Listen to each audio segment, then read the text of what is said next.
مؤكدا أن المجتمع الدولي لا يضع خطا أحمر واضحا أمام إيران لأنها لا ترى أي ردع قوي لوقف برنامجها النووي.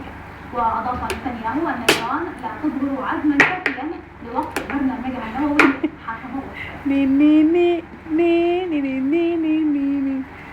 قتل 10 عناصر اعتقدوا بانتمائهم لتنظيم القاعدة و3 منهم برفقتهم اليوم الأحد في ضربة جوية بوسط اليمن، في حين جاء قيادي محلي ينتمي للقاعدة من الهجوم بحسب ما أعلن زعيم قبلي.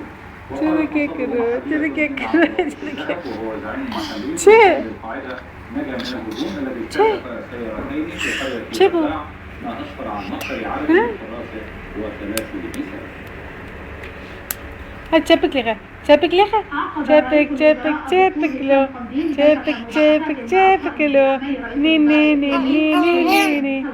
وتتناول سبل تعزيز العلاقات الثنائية وكذلك بحث القضايا الإقليمية.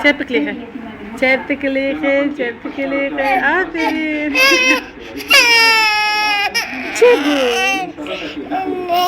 cebu, هايسترا.